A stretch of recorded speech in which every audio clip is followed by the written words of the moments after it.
Good to go. Yo, welcome back to the Out of the Box Show. I'm John Wallace alongside my co-hosts James Luffy and Rory Luke, and we are glad to be back with you for another edition of the Out the Box podcast. It's football season. Rory's having a baby on Monday, and we couldn't be more excited. Young John James is on the way. John James he's coming down the chute. He's All right. Yep. What? He's in the center's hands. We couldn't be more excited. LSU, yeah, it's 4th and 1. He's down bad right now, but he's just about to bust through the line and get the first down. So we have a good show for you guys planned. We're gonna do a little recap. I know the Southern game in Tiger Stadium is kind of becoming old news right now, but we're gonna give our highlights and our thoughts on that. But mainly, I'd like to think that we're gonna look ahead to Mike Leach and company coming to Tiger Stadium on Saturday. What that means. Shout out to all the people who came by the tailgate on Saturday. That was an absolute blast. Looking to do it again this Saturday. We'll run it back. So more on that. And before we get to all that, I want to give a huge shout out to Blaine Loop with Keller Williams Realty. I walked outside of my house yesterday, I believe, and I could feel it. The weather was like that couple degrees lower. The last couple days have been not a cloud in the sky. The weather's been absolutely beautiful. This is the best type of weather that you can have during the year. And you know what? The best type of realtor that you can get is one like Blaine Loop with Keller Williams Realty. Blaine wants to be your friend, your neighbor, and your agent. Huge LSU Tiger Blaine is. Blaine is going to be cheering on the Tigers. I'm still hoping. I haven't seen him this football season, but I'm still hoping he comes by a tailgate. You might get lucky. You need to just show up to every single tailgate so that way there's no chance that you miss him, right? Blaine wants you to call or text him at 504-858-0031 for all your housing needs. That's 504-858-0031 for all your housing needs. Keller Williams is an equal opportunity housing partner. Each office independently owned and operated. Also, shout out to the Boot Crew Media Network. Content is rolling on the Boot Crew Media Network. Chris Calderera posted his Southern recap on the Boot Crew Media website, bootcrewmedia.com. This morning, we shared it on Twitter and Instagram. Make sure to check it out. He just is so poetic. He's poetic, and he puts it in a much more eloquent form than us just rambling on this podcast. He's the king of the written word on bootcrewmedia.com. Make sure to check him out on social media at Boot Crew Media and on social media bootcrewmedia.com. All right. So something came to town. Battle of Baton Rouge. It was everything everybody expected. Neither of you guys were able to make it. But I would just like to go ahead and say that the atmosphere in the stadium was electric. I did not know there was going to be a flyover. I'm a sucker for a flyover. However, and you know, 9/11 was this past weekend. Never forget. We all remember that. And I think that's kind of the reason they did it. They did the flyover. It was 5, I guess like military planes, but it wasn't like the jets. But they left a streak across the sky. They came from the north end zone or the south end zone, flew right over us. We were sitting in the north. That was electric. Obviously, the human jukebox. That was the halftime show was fantastic. And my last comment on the game, which we're going to kind of get into the specifics of the plays and whatnot, but just the atmosphere in general. They got to figure out contraflow because we, along with probably about 60,000 people, were leaving the stadium after the halftime show because there really wasn't much to see after that. And it took forever to get to Starring Lane from campus. That's normally about a 7-minute drive. It felt like 7 hours. So all that to say, they got to figure out contraflow, but great day on campus. Lots of people came by the tailgate, talked to a lot of people from LSU and Southern. And the general consensus, and I don't think anybody can disagree, is that it was just a great day for Baton Rouge. You know, for the morale, the culture, and even things like monetarily. Like it was just an all around great day in Baton Rouge. The weather I thought was in the morning when I got out there, it was a little damp. little cloudy, but it ended up being a nice sunny day. So, guys, any thoughts on the significance of the Southern game that I didn't already say, or do we want to just go straight into the actual game itself? I had some questions for you. Since you went to the game, one, you said you left at halftime? I left after halftime. And I feel like that was pretty much everybody. The first quarter seemed like it lasted forever. Well, there was people. Yes, it did, because it was like 35. Too many touchdowns. Yeah, it was insane. But yes, a lot. There was a portion of the people that just don't care about the bands and whatnot. I'd say a large portion of people that went to the game, if you asked them if they wanted to see the band, they would have said yes. But it was like somebody opened the floodgates as soon as they got done doing the Cupid Shuffle and ran off the field, the two bands together. For those that weren't in there, Southern's band came out. They did, an awesome performance. Their drum major is ridiculous.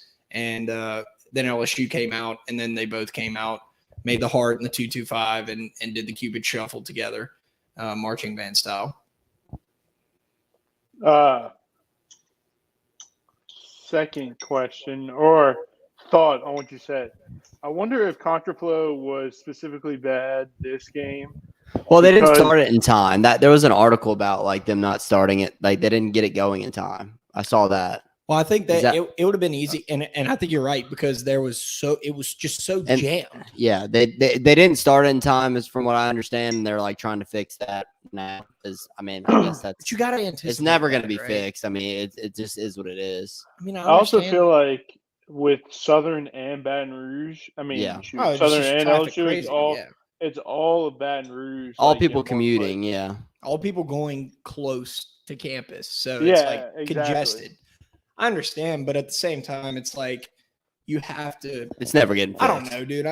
What good is it going to do? There's just not big enough roads around the stadium. Like it's like one lane road, two lane roads. I'm sitting there on West Parker, like a little 2-lane cut through street, and I'm trying to turn on the Highland Road. It like you said, Lovey. It's never going to get fixed, and two, it doesn't do anything to really complain about it. But yes, it was miserable. Yes, I had to use the bathroom, and yeah, it was bad. So to get to the game, the game's not much to talk about, really. LSU really just dominated from the first snap. So there are a few talking points that I want to kind of paint the picture for y'all. So one would be that it was 35-0 at the end of the first quarter, which was cool. Two, I want to talk about like the players that we saw from the Florida State game to this game, getting involved. Kayshawn, you could tell they were making an effort to get him more involved. Sure. Besh had the touchdown. Next thing would be us finally getting to see Nussmeier. He did throw a pick that was pretty much straight to the guy. Did he throw two? He threw two. Well, yeah, the thing is that I only saw he might have thrown one in the second. I think that was been the second one you were blocking out. No, I wasn't there. Was it in the second half? Yeah, it was a pick six, huh? Right. So one was a pick. So I didn't grind the tape this week. I'll be honest with you. I didn't watch the second half. I wanted to, and I had every intention to, because I really did want to like analyze and be able to have a good response to the people that say that Nussmeier should be in. And I also wanted to see Walker Howard. I will do that. But I think the general consensus, and there's still going to be people who want to see Nussmeier, but I think the general consensus after, and what does it really do to see him against Southern? But I think the general consensus is that Jaden Daniels is the guy, and you cannot deviate from that. I think what Rory said before the season started was you got to stick with the guy. We don't need to do this him hauling, 2 quarterback system. We need to name a guy and stick with him until something changes drastically. So other than that, yeah, Coach Kelly's pretty much said it's over. The quarterback battle. It was good to see them getting Kayshawn Booty into the game earlier, and I think that it was good to see Besh catch a touchdown. That was good. Special teams blocked a punt, stripped the kickoff. Harold Perkins, that was somebody who stood out to me. I watched a little film breakdown on Harold Perkins. He's going to be really good. They asked him to play a new position last week, and he dominated. He was on the line of scrimmage. He was standing up, almost back in a linebacker. He was in coverage. He led the team in tackles. He was all over the field. I mean, he is going to be somebody that I don't know if they'll use him this week with Ojulari back, which we hope he's back. We're hearing that he will be back, and he's just someone who's going to be a stud. Like, he's going to play in the NFL. You just watch him, and like, he's that fast. He looked like the best athlete on the field when he was out there, and only a freshman. Like, he could be a valuable piece this week, but I don't know how much they'll play him because this we'll talk about the state game, but Harold Perkins is I'm excited to see in the future. I mean, he just looks like a freak. And then Jaden Daniels 10 for 11, so it was like we didn't even get to see that much of him. Was it 37-0? Yeah, it was. I think because the safety set the record for most first quarter points. Right. Yeah, it did. And so, I mean, just complete domination. You could tell the athletic difference on the field. It wasn't really fair. I mean, at half it was 51-0. Yeah. So, I mean, great to hear that we're getting Ojulari back, possibly Seven Banks this week. We're going to need a lot of DBs. I think Jay Ward, they said, is going to move to nickel, and I guess Greg Brooks moves back to safety because we don't have Joe yet. But that's going to be a change. It seems like they're still changing some things on the offensive line. Charles Turner back at center, Dellinger at guard, and the offensive line. I think that might have been a this week thing. I don't know if that's with Turner. Yeah, it did seem like that he was going to play though. In the press conference, Kelly, it seemed like that it was going to be Turner back at center. We'll see. I do like Dellinger at guard. He looked good at guard. It's, again, it is hard to tell because the talent they're facing is significantly different than when we saw against Florida State. And that's just a couple team changes that I noticed. And I think they're going to continue to get better. A lot of people have said this, but I wish we had that game week 1 and Florida State week 2. I fully believe that some of the mental mistakes that LSU made in the Florida State game do not happen. I cannot convince myself that Malik Neighbors would have fumbled 2 punts if he got to do it the week prior against Southern. I just can't do it. Iron out the kinks, but whatever. The past is the past. It was nice. Go ahead, Rory. It was nice. And, I mean, you kind of saw this with the weekend that Notre Dame had. Losing to Marshall, it was nice to just come out and take care of business. You're right. Handle an opponent that you should beat. There was no first quarter hanging around, none of that. It was immediately 37 points. And I mean, I think they pushed that all week. I mean, Notre Dame lost to Marshall, A&M lost to App State, which is App State's a good football team. Regardless of the conference they play in, they're a good football team. A&M, much more talented, should have won the game. QB isn't great, but it was great to see them play with the sense of urgency. I think Brian Kelly said that 1,500 times last week before the game, after the Florida State game, leading up to the Southern game, and they did that. And I think that they, accomplished things they wanted to accomplish. Another thing, quick special teams thing, is they did move young Taylor out of the field goal extra point unit, and they have Jack Mashburn in there. It's just those are the small things. It's too much for our starting tight end, who's a freshman, to be trying to play on special teams too. And, I think they learned some things in week 1. And I think Brian Kelly was extremely honest in his press conference after the game. And then even on his Monday presser, they're still learning a lot about this team. Taking over a whole new team, and there's a lot of new faces, and they're trying to figure out how they gel. And that's why I think this coming up week could be another struggle. Yes. So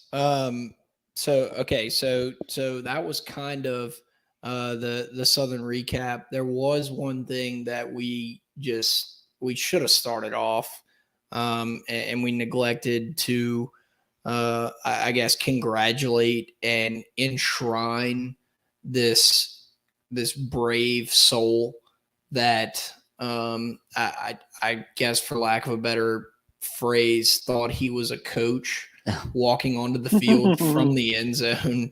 I will say this. So when sitting in the stadium, okay, and honestly, I'm gonna go ahead and tell you all this just to kind of paint where I was at the first quarter. So we sit down in the seats, whatever. We were like, all right, let's go get some food. So we went to go get some food, and somebody was like, all we have is hot sausage po' boys. So I'm like, okay, whatever. Just wanted a cheeseburger, but I'll take it. Well, walking back to the seats, this is like with 5 minutes, away in the first quarter. So 10 minutes left in the first quarter. We're walking back to the seats, and I had to like shuffle around some people that were waiting in line. I grabbed the wrong end of the hot sausage po' boy bag, and it like shot out the bottom of the bag, barely hit the ground. My reflexes were insane, but that happened. And just being in Tiger Stadium and seeing whatever you're about to eat come that close to the ground and partially touching the ground, I ended up eating it, but I was not in a good mood. Nothing wrong with that, but probably wouldn't have done that in any other situation. But I was starving, and we had just waited in line. But anyway, you know where you throw that. Well, hold on. We didn't see. I should have thrown it up into a work box. Yep. But we didn't see the guy get arrested until the cops were on top of him. Like, we were watching the plays and all that, but I was depressed. The other guys I was with, they were watching, but like nobody saw him until the cops went and got him. I mean, he was on the field during the play. He literally thought he was Brian Kelly coaching, like analyzing the line from the back. You know, sometimes coaches stand at the back to get a better view. It was like the spring game of what's going on. Like, the dude's a legend for in the way he put his hands on his hips. I don't know how they showed it on TV. Rory, I love you were kind of preoccupied during the game. You know, you were at an event, but Rory, I mean, you obviously couldn't see it on the TV, right? No, I didn't see it till. Also, I wasn't watching the game that intently, but they always cut away whenever somebody goes onto the field. You know, like they never show it in case they like. I didn't see it off or something. That I think it might have been on TV for a second, because I think somebody said something about it, like, "Hey, look at that guy," or they panned to him. But can you imagine a pick six and he just gets trucked and LSU gets sued? Like, there's a reason they do this type of stuff. It's not just because they don't want people to have a good time, but like, can you imagine like somebody like Jay Ward's sitting there, pick six, and just trucks this scrawny looking dude on the field, and then all of a sudden LSU is in a $50 million loss. Anyway, legend. We're gonna go ahead and enshrine him. Yep. Put the statue up. The video will live forever on the internet. We're working right now to get him on the podcast. We should. Fournette, put him on the gram. There is another video. Don't let me forget either, y'all. There is another video that is on the internet that is not related to LSU that we do need to talk about. So, and I think both of y'all know which one I'm talking about. Has to do with another SEC team and their yell practice. So, but to clean all that up. All right, Workbox LLC, we know about it. Louisiana's leader, construction, industrial, residential services, 20 years, more than 20 years of experience, almost 30. Storage container, portable office, porta potty, luxury restroom rentals. You're throwing a big party. You need the luxury restrooms for the high class to sit in. You call Martine at Workbox. It's 225-343-4886. You need porta potties, roll-off dumpsters. You're redoing a house. You're building a house. Call Martine at Workbox. It's 225-343-4886. Ask for Martine. He's the best. Martine, always working. I'm stealing out of your book, Lovey. I was with Martine on Saturday. Okay. He was at the tailgate. I'm texting him about this week's tailgate right now. He was constantly picking up trash, keeping the tailgate clean. Like, it's just in his blood. Do. So he was born into that. So, all right. we need to go ahead and look ahead to Mississippi State. Obviously, first SEC game of the season. It is in Tiger Stadium, kind of at a weird time, 5 p.m. I don't get it. It must be a network issue.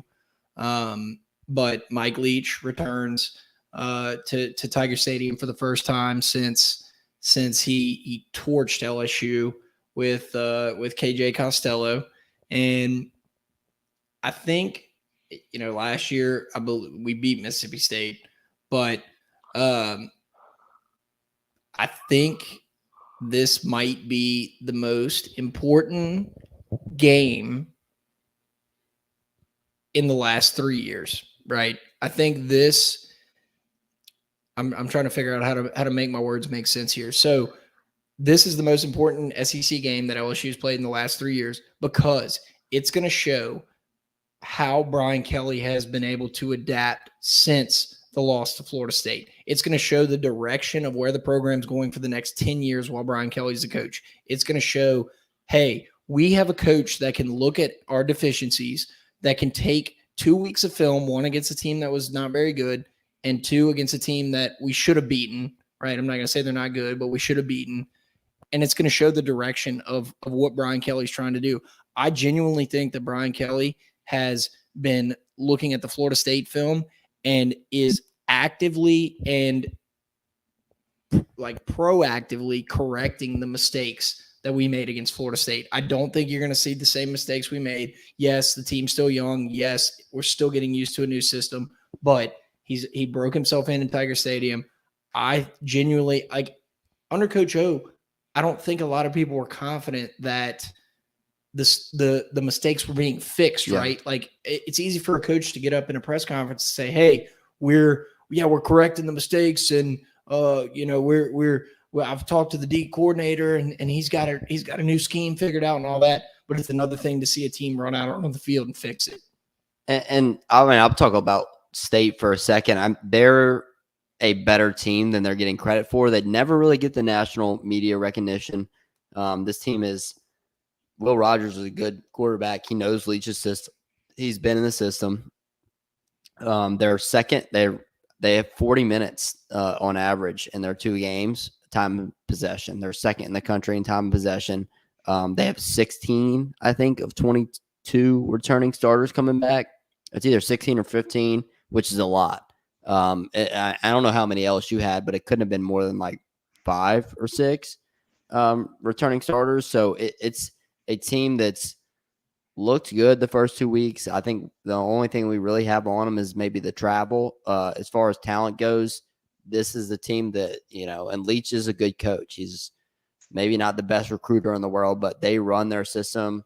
How could you not want to play for him? You have to defend it. He's he maybe kind of looks and acts like a clown, but like the dude knows football. He's been coaching football for a long time. I would love to go play for him. He's been successful wherever he's been.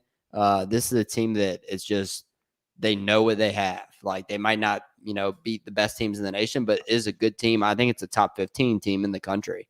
Some of the polls don't have them up there, but some of the people that really follow college football, I think Josh Pate had him in his top 15 teams.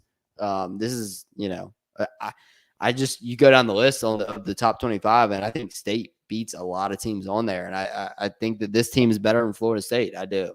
So that's my thoughts on Mississippi State. And we know what they are under Mike Leach. I have some nice stats about it. So they're 9-0 when they score 30 or more points. So I mean, which they did in week 1 and 2, albeit against Memphis and Arizona. But I mean, it's still. Arizona is a Pac-12 team. Nothing to write home about, but they're still a Pac-12 team. And like Luffy said, this is a very good, underrated team. The defense is good. They had one of the best defenses in the SEC last year. And like you said, they bring most of those guys back. They run their system well. But it's one of those things. Will Rogers is a good quarterback. It's another stat for you, and I think this is going to be the key. And I would have said it before I even told the stat. But Mississippi State under Mike Leach is 2-12 when trailing at halftime, and they're 11-1 when they lead at halftime. Yep. I mean, the part of that, Rory, might be going back to, I mean, that's a great stat, but is the time of possession thing. I mean, 40 minutes, their average 40 minutes so far, like that's a lot. Like it's hard to get the ball from, a lot of quick, efficient passes that can burn up the clock.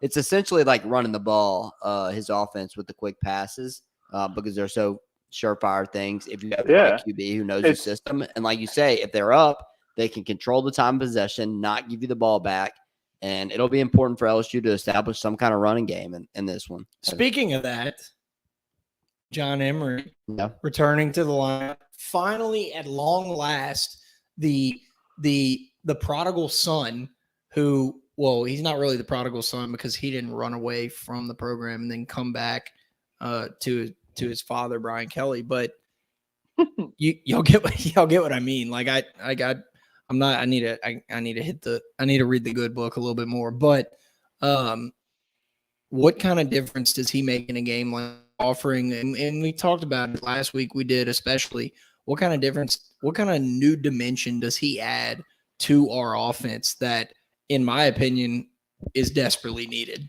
Yeah, I mean, you hope it adds some, but Brian Kelly said they're not going to put too much on his plate. And I just don't think it's something you can rely on his first week back. You know, played football in two years, probably 25 months or something like that in a real game. So, I hopefully it's a boost a couple games in, but I don't think you're going to see like all John Emery taking every snap. I could be wrong, but I just, I don't know that it helps us that much this week. Hopefully it does. Hopefully he breaks a long run and I'm down for the chaos, right? Yeah. Like I'm down for just the unexpected, like, oh, what, is this guy good? Is he not? What, I mean, he hadn't played in 2 years. Yeah. No, I mean, I agree. I mean, that's definitely something that I think LSU fans are trying to buy into this week, and to give us an edge, I don't know if it does. I really don't.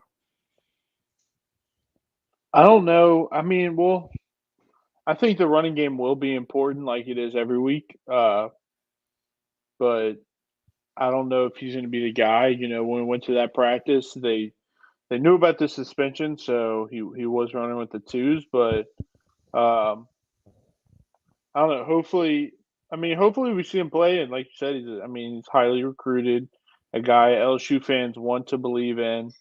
Hopefully he comes out and plays well. I mean, we'll see. But I agree. I don't know if it's really an X factor. I think it could help, but I don't see it as an X factor. And hopefully I'm wrong. Yeah, I mean, y'all. And like I said, like I always do, I get a little too excited about news like that. But I really do think, the unknown is with John Emery is the best advantage for LSU. I would like to think that he would be involved, not necessarily taking 25 carries a game, but maybe throw a wrinkle in the offense here and there. So the game's at 5. Mike Leach. I do want to talk about Brian Kelly's press conference where he said, and y'all both kind of mentioned this, but I want to highlight how intelligent it was for Brian Kelly to say, yeah, I mean, Mike Leach's offense is just difficult enough for each team to not be able to prepare for it in 3 days. Is that essentially what he said? I just feel like that is like, those are little subtle things that you notice about Brian Kelly that show his intelligence as a coach. And he's just been doing it for so long. He's seen it. He's seen that. I mean, he compared it to the triple option, saying it's something that's just, you don't see a lot and it's very hard to prepare for. And he's right. And I mean, I don't know if you want to go ahead and get in predictions, but I mean, I think that State's better than Florida State. And I just, it's hard to see us, for me, outscoring Mississippi State this week, and I don't think we'll win. I'll go, somewhere in the 34 to maybe 30 range, 34-30. It's going to be a really tough matchup. This is a team that knows what they are. They have a lot of returning starters. They have a game plan. I do think the one advantage we have being at home is 2 weeks at home while they've been on the road in Arizona, played a late game, flew back, short week for them. Probably didn't do anything on Sunday. Rory, I might be wrong on this, but they probably didn't get back till, 3-4 in the morning on Sunday at the earliest in Mississippi. And I think maybe a short week for them maybe gives us an advantage, but I just, as many times as I've gone through it, and I did pick us to win this game originally, I just don't see it this weekend. John, you can go ahead. I got a pretty good collection of thoughts on this. I think the game being in Tiger Stadium, I think they're, last 3 road teams won the game. Exactly. For this. So I do kind of feel like that was my original reason before the season for picking LSU in this one. I'm all about breaking stats like that. I do think the game being in Tiger Stadium helps. I think although it's very few, I think there's going to be some players on the team that and the fans, LSU fans, like in that stadium, I hope I get to go, but LSU fans remember that beatdown in Tiger Stadium. There wasn't hardly any fans there because it was 2020 and COVID was going on. But that I remember sitting in this chair right now and saying, I cannot believe we got burned over the top the way we did. I cannot believe that guy threw for 623 yards. So all that to say, I think LSU wins a close one. I think the score is going to be a little bit lower than you think, Luffy. I think LSU and Brian Kelly especially is cognizant of the fact that the clock runs when Mike Leach's teams have the ball, and I think Brian Kelly is going to slow down our offense, try to establish a running game, and kind of a bold prediction here. I think John Emery has a little bit bigger difference than everyone expects, just because of the sheer chaos factor of not knowing what to expect from him. So what do you have? I have LSU winning I'm going to go ahead and say they're going to win by 4. I think a lot of people try to throw like 2.5 point spread, right? 3, 2.5, 3. 2.5. Yeah, but Mississippi State's Yeah. So you're covering. Yes. So I'm taking LSU obviously plus 2.5 to win the game. Yeah, you're easily covering. But I think LSU wins one. I'm not going to try to do some kind of funky score or whatever, but I'd say 28-24. I was trying to look into what the over-under is. I can't find it. I will look while you give your analysis. Yeah. So I mean, I do think this is a very good Mississippi State team. I did 53. Have this 53. Okay. I'm taking the under on that, by the way, which I don't take unders, but if I did, I would. I think this is this is going to be a good matchup. It's going to be a good game in Tiger Stadium. Hopefully, like you said, it's rocking. I think they're a good football team. I just think this is one of those games that Brian Kelly wins by himself. Like, not by himself, but we win because of Brian Kelly. All that, like, same team, we have another coach, we'll lose. And I do agree. If we win this game, and I mean, there's a chance we win, I think this is kind of what it's going to be like this year. It's a toss-up in every SEC game besides Bama. I think it's a toss-up in every SEC game. I think that the win, you have to look at Brian Kelly and the coaching staff and go, yeah, we won this game because of them. If we didn't have them, we probably wouldn't have won this game. So I think the showing last week was exactly what they needed. Just like a thumping, it was nice. They're feeling good. I'm gonna say we win this by 2, just a squeaker. I'm gonna go. Let's see. Trying to think what I like. Stick with your gut. You picked LSU to go 6-0 to start the season. Stick with it. Pick LSU. I am. I have LSU winning by 2. I'm trying to think of a score right now. You know what's funny? You know what's funny? What you think of your score is that I predicted that LSU would win 28-24, and the over under is 53. And if you're quick on the math stick, that puts it at 52. Beautiful. Puts it at 52. Beautiful. So. And you wanted the under. I like the 28. I'm going to go 28-26. So kind of same score as so you. But we don't cover. I think we we're plus. No, I'm sorry. I keep thinking you do cover. Yeah, we're dogs. I really which is crazy. Go ahead. I think that shows you how good of a team that Mississippi State is because you usually get somewhere around 3 to like maybe not 3, but like 4 to 6 points for being the home team in college football.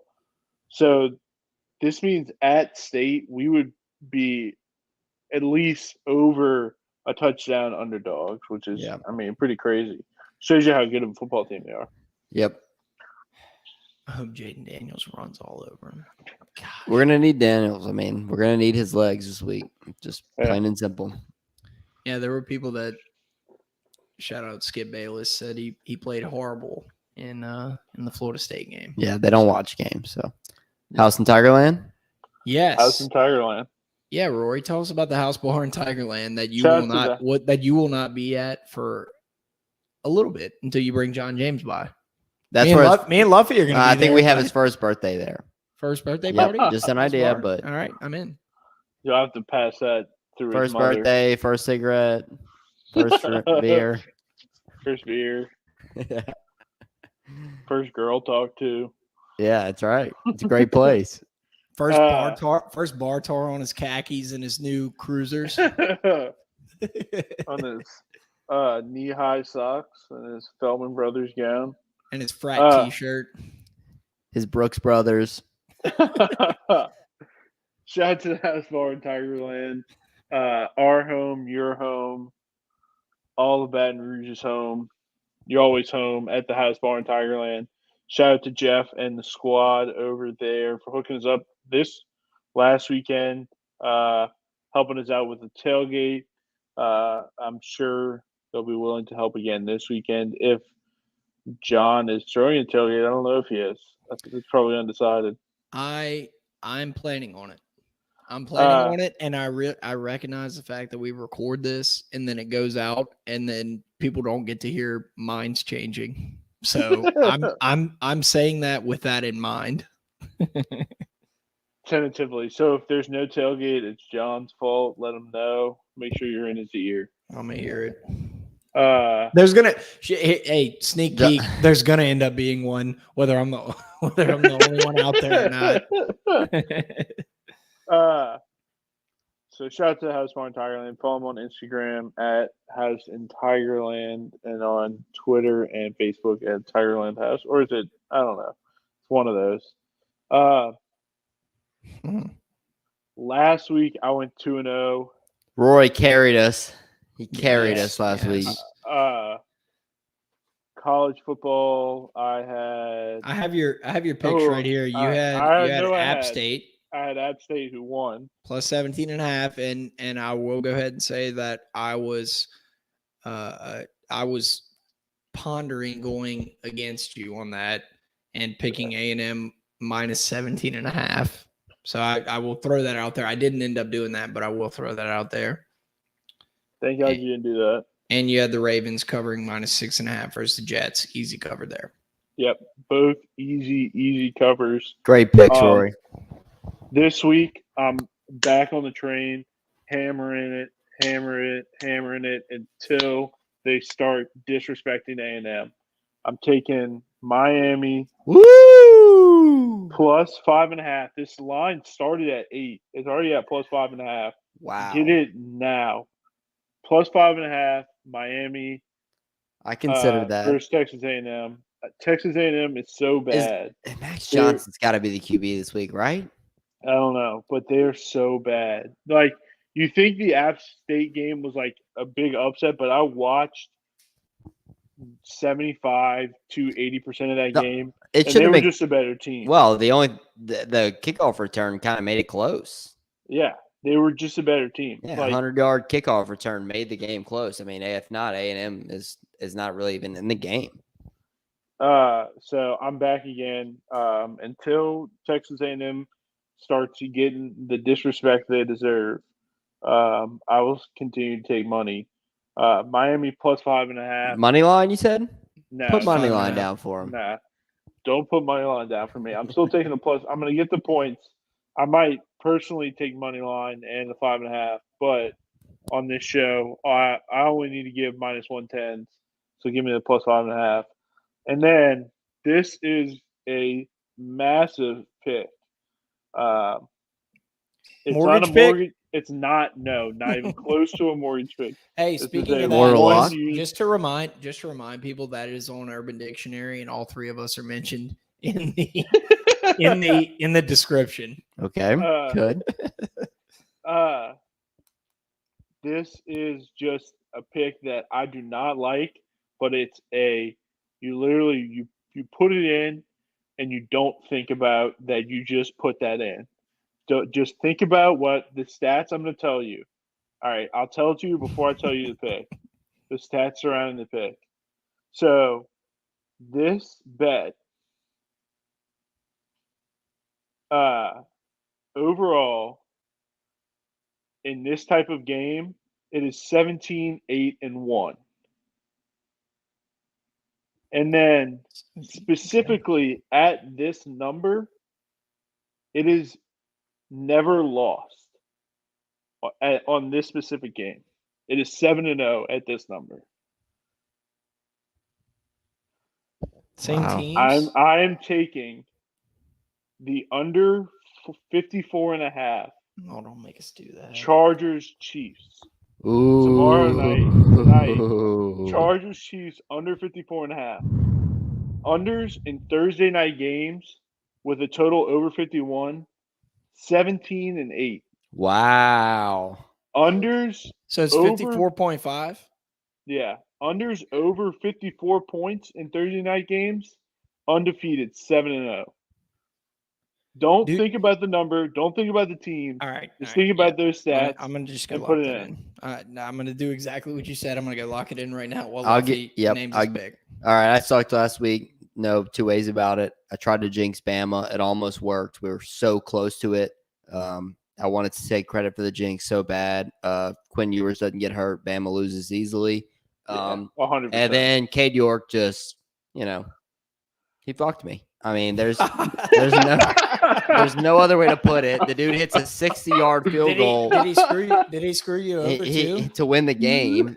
A 60-yard field goal to win the game. Like Carolina had Carolina, and it just, it is what it is. I lost on like every kick or missed kick possible in the NFL last week. NFL pick, I'm going with the Colts -4. Lock this in now because the line's moving. Colts lost to the Texans last week because Rodrigo Blankenship sucks. Tied with the Texans. Sorry. Tie's a loss. I don't count ties. That's for soccer. Lovie Smith punted on fourth down at midfield. But then the Colts missed like 12 kicks to lose the game. I wasn't watching because I was in the car. There's like 20 seconds left in OT, and he punted on fourth down. I can't even. That game was so bad. But anyway, Colts are playing the Jags. Take the Colts -4 now. I think the line will move to around 6. The Colts dominated Houston but lost the game. And then for my college pick, this pick, I feel like this one's a loser. I don't really like any games. I'm not confident in this one like I am the Colts. Florida State -2. It's at Louisville. But to me, the coaching mismatch in this game is too much. Florida State goes on the road and dominates Louisville in this game. The line doesn't make sense, which means I'll probably lose this game. But give me the Florida State Seminoles. Okay. Let the record show that I'm going to lock in all 6 of the picks we just made. Rory, I legitimately, while James was talking, locked in the Thursday night game with the Chargers and the Chiefs under 54.5. It goes against everything stand for in betting, but like just conventional thinking, which like you think Mahomes, Herbert, Thursday night prime time, they're going to score points. But I just can't. Once I saw it 7-0, I can't do it. If they're the one, they're the one. But so there's no doubt in my mind that it's a fact. If I were to pick the opposite of every pick that I've ever made, I'd be bathing in money. I'd be wiping with 20s, not hundreds, but I'd be wiping with 20s. So I am locking in all of these picks. I'll send out I'm not going to tweet my bet slip, but I'll send you a text if you text me and protest that. But this week in college football, I'm going to go with Appalachian State minus 12.5 against Troy, coming off a big win last week. They're fired up. Appalachian State. I feel like Appalachian State's kind of been on the up and up since Adam Sandler kind of shouted them out as the terrible team in the longest yard, where they got tagged as the tune-up game. I don't know if y'all remember the longest yard, but App State coming out. Troy's Troy. Although they did beat LSU a couple years ago, minus 12.5. I think App State rolls. And I also want to lock in a NFL bet. Falcons coming off a tough loss to the Saints. Beautiful win by the Saints, by the way. How about Juice Landry? Can't stand the young man was simply phenomenal. Can't stand the Falcons.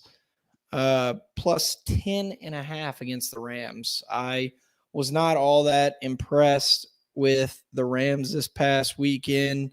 I just think that, although they are returning, from a great season and whatnot, I just think the Falcons coming off that sting. I think Marcus Mariota looked a lot better than people expected him to. I think Cordarrelle Patterson is that thing that the Falcons needed to I guess break that monotony of their offense. I think Matt Ryan being gone is a huge plus for them as well. So I'm taking the Falcons plus 10.5. Think about this. 10.5 is a lot of points in the NFL. It really is, regardless who you're playing. I think the Falcons are definitely mad. I think they're about as mad as Anthony Mackie, who your good friend, personal close friend. I think it's safe to say that there's not many guarantees in life, but death, taxes, and the fact that I will not be friends with Anthony Mackie at any point in this lifetime. I wouldn't count it out. I told that story, right? Yes. Did I, Rory? I think you told it on here. I think I told y'all. I think so. I think you told it on here. Either way, long story short, if you didn't hear the last episode, or not the last one, but the one I told the story on, we'll reclip this. I saw Anthony Mackie at a bar in New Orleans, and I asked him if his real name was Clarence because, shouting out his role in 8 Mile, the film about Eminem. And he did not appreciate that. So I'm 0 for 2 on celebrities and semi-celebrities in the past few weeks. Shout out Charles Hannegriff.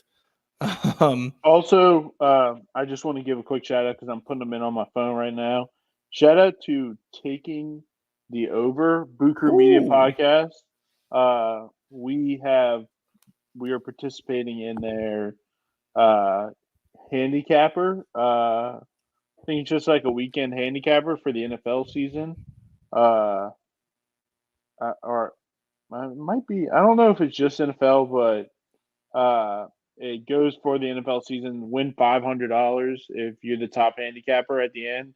We've been putting in all our bets, all our NFL House Always Wins picks. I think last week I conjured up a Taysom Hill anytime touchdown to send them. So I think we're in third place right now. You saved us, Rory. You saved us. But I'm sending them our picks right now.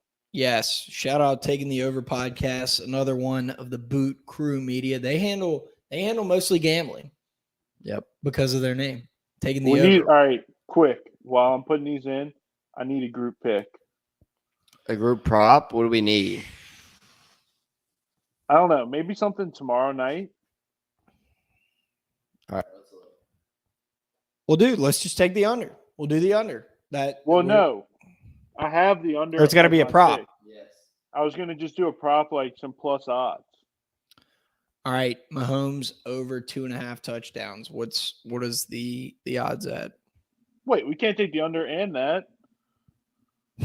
That is why that is why, and I, like I said, dude, I stick with my teams and I watch sports to watch my teams win, right? And the sports betting is fun, but it's taking its toll on my wallet. I definitely believe that if you see John at the tailgate, put a 1 in his like belt loop. Just sneak one in there. Dude, I'm a heart better. I bet with my heart, not my head. And all that to say, I have a good time, but I mean, so what? It's just money. You just got to go make more, right? I actually got told that by a guy outside of the casino in Kiln, Mississippi one time. Or no, it might be, but Lovey, you know better. Where's the Hollywood? Oh, that's in Bay St. Louis. I got told that by a guy, not going to say his name. I do know him, my friend's dad. He looked at me and he looked at some other people. He said, "How'd y'all do tonight?" After he just won like $5,000. And they said, "We lost." And I said, "Yeah, I lost." And he said, "Well, just got to go make more." And I knew that he had won, which made it so much worse. All right, I got one for us. I think I'm going to like this too. What about this? What do y'all think? A little LSU. Clyde, first touchdown score, plus 750. Boom. Ooh, he scored what, 2 last week though? Yeah. Call it. Yeah, I don't have odds on the other stuff yet. Ring it up. We're recording live. We got to wrap this baby up. Yeah. Speaking of babies, they're gonna be wrapping Rory's baby up on Monday in a swaddling clothing. So, before we get going, shout out to DraftKings. DraftKings is the way to bet during this football season. Make sure to put down $5 and win $200 in free bets if you use the promo code BOOT. That's promo code BOOT, BOOT. Restrictions apply. 21 plus. See show notes for details. And as I lock in, go ahead, Rory. I was going to say something like this. If we hit a plus 750 on the group pick, that would be huge for this league, for us getting in first place. And $500, if we win the $500, it obviously goes to, probably a baseball tailgate. Yeah, we weren't able to throw one together last year because they didn't have any Saturday games that were at 6:30 p.m. So hopefully that'll get going. But yes, the money will go towards that. All the money we make, besides the money that we spend on Bentleys and Beamers and Benzes, goes to the podcast. But anyway, shout out to the House Bar in Tigerland. Shout out Workbox LLC. Shout out DraftKings. Shout out Blaine Loop with Keller Williams Realty, who I already said the disclaimer at the beginning of the episode, so I wouldn't have to do it now. And the Boot Crew Media Network. That's the end of this episode. Bonus coverage right now. I thought y'all weren't going to let me forget to talk about the yell practice. I saw it. I think I had pretty much the same thoughts as everybody. I think Texas A&M should be doing everything they can to scrub that video from the internet. My opinion is this. If you know me and you've seen me in person, I love, shooting the bull, right? I love talking trash to people in a fun and jovial way. This might have been the worst set of trash talking I've ever seen, and it's at a school basically sanctioned event, and it was almost like rude. This is in a way, yeah. but it wasn't effective. Like he was trying to be actually rude to these people, and then they come in and beat them. Yeah, John, I don't know if this is not the first time I've seen one of these videos. They're all like this. They're all horribly cringy. regardless of who won or lost the game. It's just terrible. I mean, it's hard to watch. I didn't even get through the video that I reposted originally at night, and I think about 8,000 Bama fans they quoted the tweet before I went to bed. And then I woke up. I'm like, why are there no notifications? Because they took it off. It's awful. I mean, I think I got through maybe 25 seconds of the minute and a half video, and I already quoted. I mean, it's so bad. It's so bad. Everyone's made the jokes, but it is very cultish. It's weird. It's not funny. Like if you're gonna make fun of people, do it right. Yeah, at right. least make it funny. I don't know. It's strange. It's Texas A&M, and and they haven't done anything to like deserve. Well, Jimbo Fisher's right. The head coach always writes the jokes, right? Does he? No. That wouldn't surprise me. But what I'm saying is like, okay, so. And I believe Moscona said this, and I wholeheartedly agree. Like they have not done anything to warrant this confidence or anything. They've gone 8-4 every year. So how does this guy? And look, I'm not bashing traditions of the yell practice and whatnot. You are. Yeah, you are. Yeah, you are. Don't fucking 100%. back out of this. Take it on the chin. That guy is the worst. And he's probably a senior. He's probably sat through these. And the fact that he was like, okay, you know what? This is going to be a good zinger for Appalachian State. You don't make fun of Appalachian State. You don't, because Adam Sandler already did it. And they've been on the up and up since then. They're not a tune-up game anymore. They just beat you. All right, like, go easy. Rory was between walking on at LSU or App State, full ride, starting left tackle. I am being easy. I'm saying that they've been on the up and up. They're not a tune-up game. And look, some people have told me they're like, yeah, some of his jokes might have drawn some parallels to some jokes that you've made. Yes, but not. But I recognize that I'm not funny. And I get it. And I also understand that you got to understand when people are videoing, right? You got to understand that, like, would you say at a yell practice, like, A&M put the video out there. They put it out there. It was on an A&M account. So crazy. Enough of that. See y'all at the tailgate, boys. Rory, you have any thoughts on that? Yeah, Rory's like, nah, Rory's just like, how am I going to sleep for the next 6 weeks with John James just crying in my ear? Dude, all right. But before we John's already volunteered to babysit. How funny would that be if it came out and just like talked just like us? Just like John James came out and was like, he came out with Ed O's accent and just his dialect. Dude, and he's just like, I need me a ham sandwich. Give me a ham sandwich. I think you'd be a little freaked out at like the hour-old baby. Hey, talking. Seriously, do y'all like? I have some just strange thoughts sometimes, but I have a young niece. Really, and we couldn't tell. I have a young niece and nephew, and I always like. Sometimes I even think about like, when I'm at work and I don't feel like maybe a daydream, whatever, but like. Imagine a baby just talking to you like the way that we talk to each other. Like, I just think that's hilarious. But anyway, Rory, right. We love you, Rory. You're probably going to take a little hiatus.